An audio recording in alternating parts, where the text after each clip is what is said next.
No traction control, no stability system, no compromise. This thing was built to kill you, and that's exactly why it existed. It wasn't just a car, it was America's revenge. A V10-powered rebellion forged in secrecy, built not to impress the world, but to dominate it. While Europe perfected finesse, America forged brutality. This is the untold story of the Dodge Viper, a machine so raw, so unapologetic, it terrified drivers, rewrote the rulebook, and then vanished without saying goodbye. Chapter 1. It wasn't supposed to happen. In the late 1980s, Chrysler was circling the drain. They had minivans, sedans, fleet sales. The once great American manufacturer had become a caricature of its former self, bloated, corporate, and creatively bankrupt. And then came Bob Lutz, the corporate executive who never acted like one, tall, blunt, ex-Marine, fighter pilot, a guy who once threatened to punch a journalist for mocking his design team. Lutz didn't speak in press releases, he spoke in challenges, and he issued one to Chrysler's engineers. Build me a modern Shelby Cobra. This wasn't just a car idea. This was a mission, a call to war. The board scoffed. The marketers panicked, but one small team of rogue engineers said yes. And with that, Chrysler launched Project Copperhead.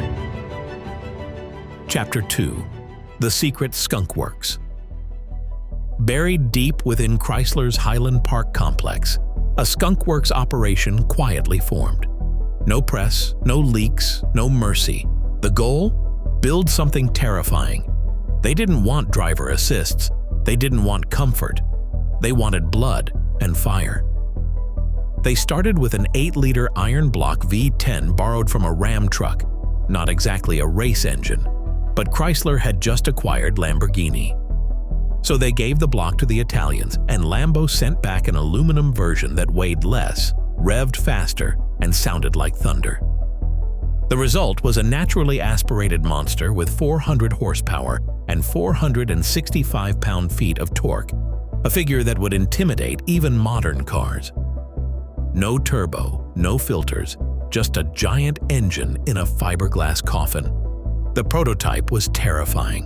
One engineer spun it at 80 miles per hour on a dry test track.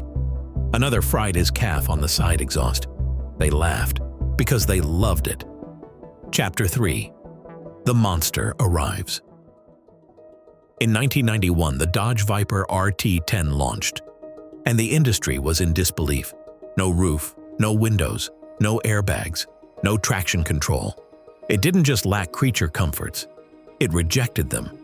It looked like something Batman would drive to a drag race. Wide fenders, vents everywhere, side exit exhausts that burped fire and melted shoes. The media didn't know what to make of it. One writer said it felt like wrestling a gorilla with rabies.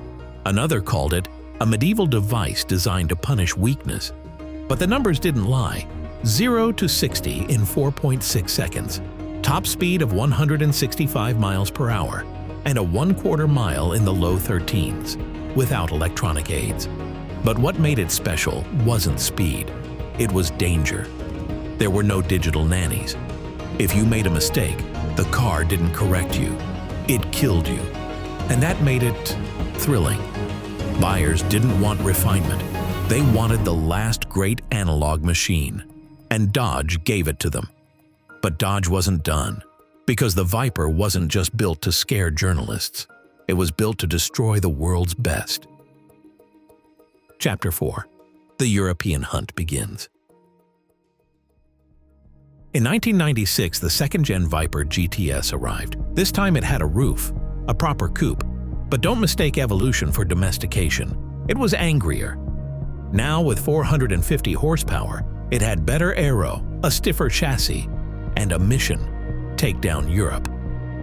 Chrysler built the Viper GTS R, a track-focused race car, and they sent it into the lion's den, Le Mans.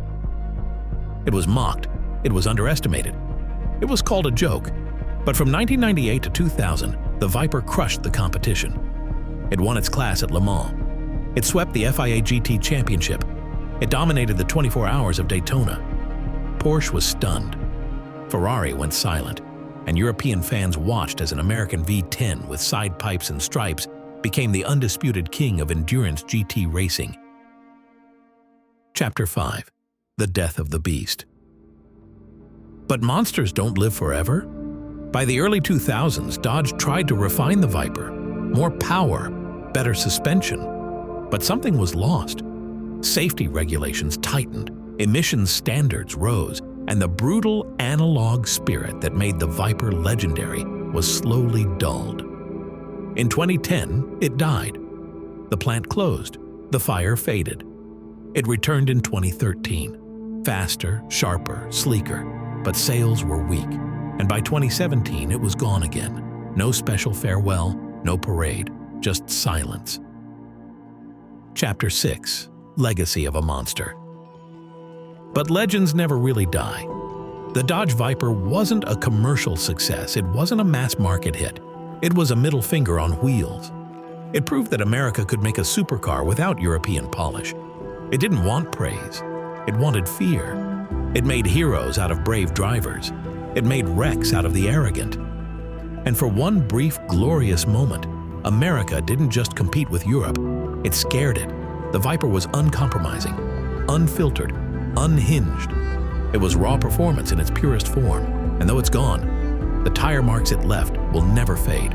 Because for a moment, Detroit built a monster so loud, so powerful, so terrifying, the world called it Detroit's Monster. And its name was Viper.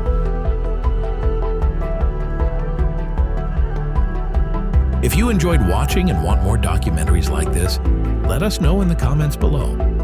And what do you think? Was the Dodge Viper the greatest American car ever built?